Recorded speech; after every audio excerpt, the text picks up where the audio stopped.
السلام علیکم ناظرین. پاکستان اور انڈیا میں کرونا کی جو صورتحال ہے وہ انتہائی تشویشناک حد تک اس میں اضافہ ہو رہا ہے. پاکستان میں اگرچہ ابھی حالات قابو میں ہیں اور اتنے خراب نہیں ہوئے، اگرچہ پاکستان کے تمام بڑے شہروں میں جو کرونا وائرس کی جو شرح ہے وہ 10% تجاوز کر چکی ہے، اور حکومت ملک بھر میں اور بالخصوص جو بڑے شہر ہیں جہاں پہ شرح زیادہ ہے وہاں پہ مکمل لاک ڈاؤن کا بھی سوچ رہی ہے، اور توقع کی جا رہی ہے کہ شاید عید کے دنوں میں جو چھٹیاں ہوں گی ان میں مکمل لاک ڈاؤن لگا دیا جائے گا، کیونکہ حکومت کی پالیسی یہ ہے کہ عید کے دنوں میں ایک تو چھٹیاں زیادہ کی گئی ہیں پورے ملک میں، اور دوسرا یہ عوام سے اپیل بھی کی گئی ہے کہ گھر میں رہیں اور محفوظ رہیں، کہ اس کے تحت عمل کریں. تمام پبلک پارکس اور جتنی بھی ایسی مقامات ہیں جہاں پہ عید کے دنوں میں لوگ نکلتے ہیں سیر و تفریح کے لیے، ان کو پابندی لگا دی گئی ہے، بند کر دیا گیا ہے. دوسری طرف جو بھارت کی صورتحال ہے وہ بھی انتہائی تشویشناک ہے، اور پاکستان کا کیونکہ سب سے طویل بارڈر انڈیا کے ساتھ لگتا ہے اور پاکستان کے بہت سے معاملات کا تعلق ڈائریکٹلی انڈائریکٹلی انڈیا کے ساتھ جڑا رہتا ہے، تو اس لیے یہ پاکستان کے لیے بھی تشویشناک صورتحال ہے. جو انڈیا میں ہے وہاں پہ یومیہ کرونا وائرس کے متاثرہ افراد کی تعداد 4 لاکھ سے تجاوز کر چکی ہے، اور بالخصوص جو دہلی ہے وہ سب سے زیادہ متاثر ہے، اور وہاں پہ جو غیر ملکی سفارتکار ہیں وہ بھی محفوظ نہیں رہے، اور تنزانیہ کے ایک سفارتکار جو ہیں وہ کرونا کی وجہ سے جاں بحق ہوئے ہیں. اس کے علاوہ نیوزی لینڈ اور فلپائن کے جو سفارت خانے ہیں ان کے اندر بھی کرونا کے مریضوں کی تعداد بڑی تیزی سے بڑھ رہی ہے، اور ایسی اطلاعات ہیں کہ ان دونوں سفارت خانوں نے انڈین گورنمنٹ سے اپیل کیا ہے کہ ان کے سفارت خانوں کو فوری طور کے اوپر آکسیجن کی ایک خاص بڑی تعداد فراہم کی جائے، کیونکہ وہاں پہ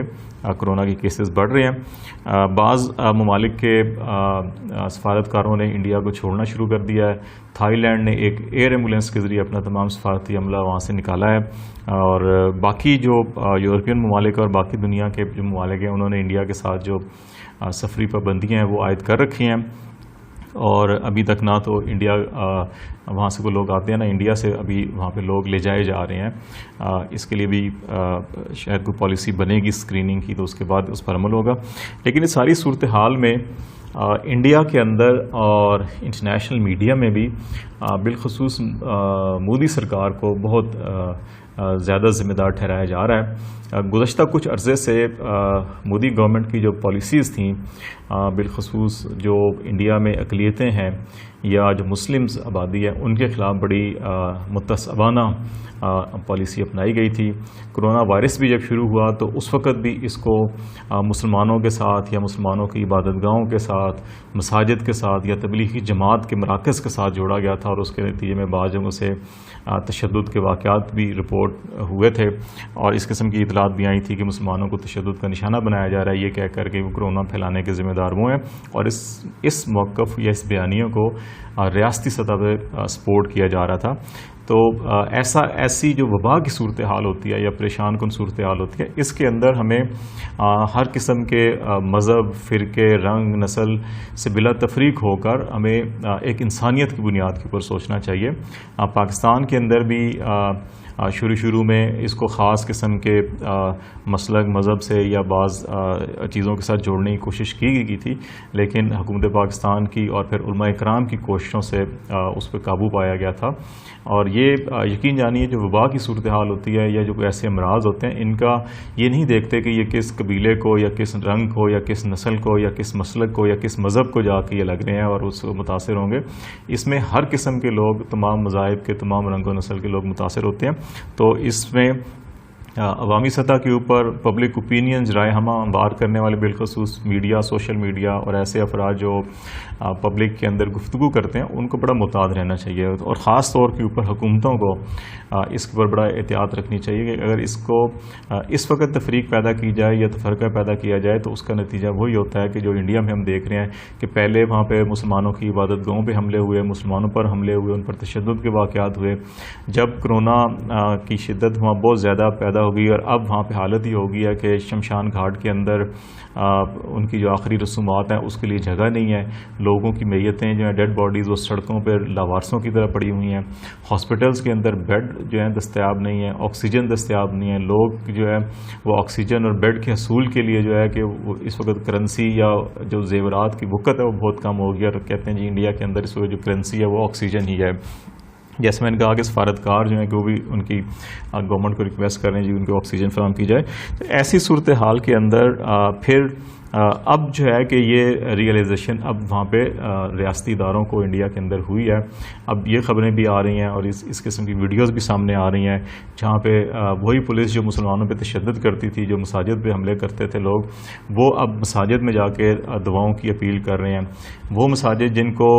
کرونا وائرس پھیلانے کا مرکز کہا جا رہا تھا, اب وہی مساجد یا عبادت گاہیں جو ہیں وہ ان مریضوں کے لیے پناہ گاہیں بنی ہوئی ہیں جو کرونا سے متاثر ہیں اور جن کو ہاسپٹلز میں جگہ نہیں مل رہی ہے, بیڈ نہیں مل رہے. جن علماء کرام کو یا جو تبلیغی مراکز سے وابستہ افراد تھے یا جو مسلمان تھے یا جو وہاں پہ مساجد کے یا امام وغیرہ تھے جن کو تشدد کا نشانہ ہی بنایا گیا, اب جو ہے کہ وہی آبادی اپنے انڈین جو بھی ان کے سٹیزن آپس میں ہیں ان کو وہ پلازما کی فراہمی کے لیے بھی لائنیں لگی ہوئی ہیں اور مسلمان اور باقی دیگر جو مذاہب کے لوگ ہیں وہ فراہم کر رہے ہیں. انڈیا کے اندر ایسے مقامات پر بھی یہ بھی منظر آئے ہیں کہ جہاں پہ انڈین جھنڈے کو بہت بلند لہرایا گیا اور اس کے اوپر رسول پاک صلی اللہ علیہ وسلم محمد صلی اللہ علیہ وسلم کا نام مبارک لکھا گیا. شاید اللہ تعالیٰ جو ہے کہ اس نام کی بدولت اس نام کے صدقے کرم کریں اور وہاں پہ جس تیزی کے ساتھ یہ وبا پھیل رہی ہے وہ روکی جائے. تو یہ ساری صورتحال جو ہے کہ یہ انڈینز کو, انڈین گورنمنٹ کو بالخصوص جو ہے کہ یہ ضرور ریئلائز کرنا چاہیے تھا پہلے سے ہی کہ کبھی جو ہے کہ ریاستیں یا ملک جو ہوتے ہیں وہ تفریق نہیں کرتے مذاہب کی یا رنگ و نسل کی یا قبائل کی. ریاست ایک ماں کی طرح ہوتی ہے اور وہ تمام اپنے شہریوں کو یکساں سلوک کرتی ہے. لیکن بدقسمتی سے جب سے نریندر مودی صاحب کی حکومت آئی تھی تو انہوں نے جو مذہبی انتہا پسندی ہے اس کو ریاستی سطح کے, حکومتی سطح کے اوپر جو ہے کہ بڑی اس کا سپورٹ کیا تھا, جس کی وجہ سے وہاں پہ کافی مسائل پیدا ہوئے. اس کے باوجود بطور پاکستانی اور پاکستانی شہری ہونے کے ناطے ہم سمجھتے ہیں کہ ہمارے تمام تر ہمدردی ہیں, ہمارے تمام تر جذبات جو ہیں وہ بھارتی عوام کے ساتھ ہیں, ہماری دعائیں ان کے ساتھ ہیں, ہماری دعائیں پاکستان کے بھی تمام عوام کے ساتھ اور دنیا کے تمام لوگ جو اس وبا سے متاثر ہیں ان کے لیے کہ اللہ تعالیٰ ان سب کو شفا عطا فرمائے اور پوری دنیا کو اس وبا سے جلد نجات دی جائے. لیکن اس میں ہمیں 2-3 چیزوں کا بڑا خیال رکھنا ہوگا. ذاتی حیثیت میں, انفرادی حیثیت میں ہمیں اس کو کسی بھی تعصب یا رنگ نسل سے یا مذہب سے نہیں جوڑنا ہوگا. نمبر 2 یہ ہے کہ حکومتی سطح کے اوپر ہمیں ایسے اقدامات کرنے ہوں گے کہ جس سے یہ تفریق پیدا کرنے کی بجائے سب کو ایک دوسرے کے لیے مددگار بنایا جائے, نہ کہ ایک دوسرے کے لیے مصیبت کا سبب بنانے کی کوشش کی جائے. اور تیسری بات یہ ہے کہ پاکستان نے جیسے بڑا فراغ دلی کے ساتھ انڈیا کو سپورٹ کیا اور پیشکش کی کہ ہم تمام کوئی بھی مطلوبہ جو چیزیں ہیں اپنے طور کے اوپر جتنا بھی فراہم کر سکتے ہیں وہ فراہم کریں گے. ایک جذبہ خیر سگالی کے طور کے اوپر ہے. پاکستان کی اپنی معیشت اتنی مضبوط نہیں ہے, اپنے حالات یہاں بھی کورونا سے نمٹنے کے لیے ہم کافی کوششیں کر رہے ہیں اور تگدو کرنا پڑ رہی ہے. لیکن اس کے باوجود یہ جذبہ خیر سگالی ہوتا ہے, یہ گیسچرز ہوتے ہیں دوسرے ممالک کو تاکہ ہمیں جو بھی اختلافات ہیں ہمارے وہ ایک سائڈ پہ رکھ کر اس مشکل گھڑی میں ایک دوسرے کا دست و بازو بننا چاہیے. ابھی ان دونوں ملکوں کو کرنا کیا چاہیے کہ وبا کے ساتھ ساتھ ہمیں ایک چیز یہ بھی سبق سیکھنا چاہیے کہ ہم مذہب کے نام کے اوپر, رنگ و نسل کے نام کے اوپر یا علاقے کے نام کے اوپر یا قوم کے نام کے اوپر تعصب پیدا کرنے کے بجائے ہم یہ دیکھیں کہ ہم دونوں خطے کے بڑے ملک ہیں. ہمیں اس خطے کے اندر جو غربت ہے وہ بھی بہت زیادہ ہے. انڈیا کے اندر تقریباً کچھ 46% جو انڈین آبادی ہے وہ خط غربت سے نیچے زندگی گزار رہی ہے, جن کی آمدن یومیہ $3 بھی نہیں ہے, اس سے نیچے ہے. پاکستان میں بھی ایسی افراد کی تعداد تقریباً 30% کے قریب ہے. تو دونوں ممالک کو یہ دیکھنا ہوگا کہ جو بنیادی مسائل ہیں ان کو بیٹھ کے حل کیا جائے اور ان مسائل کو حل کرنے کے ساتھ ساتھ جو ہے جو مسائل ہم اپنے دفاع پہ یا اپنی فوج کی ایکسپینشنز کے اوپر یا اسلحے کے اوپر ہمیں خرچ کرنا پڑ رہے ہیں, وہ پیسہ جو ہے کہ وہ عوام کی فلاح و بہبود, عوام کی ترقی کے لیے, تعلیم کے لیے, صحت کے لیے, پسماندگی, غربت کے خاتمے کے لیے خرچ ہوگا. تو علاقے میں ترقی بھی ہوگی, خوشحالی بھی ہوگی اور مسائل اگر حل ہوں گے تو اس سے جو ہے کہ نہ صرف ہمیں ایسی مشکل گھڑی میں ایک دوسرے کی مدد کر سکیں گے بلکہ ہمارے زیادہ تر مسائل جو ہیں کہ وہ جب صحت اور تعلیم پہ خرچ ہوں گے تو پھر ایسے مسائل بھی شاید ہمیں زیادہ تنگ نہ کر سکیں. جو صورتحال اس وقت ہمیں نظر آ رہی ہے شاید ایسی صورتحال سے ہم بچ سکیں گے.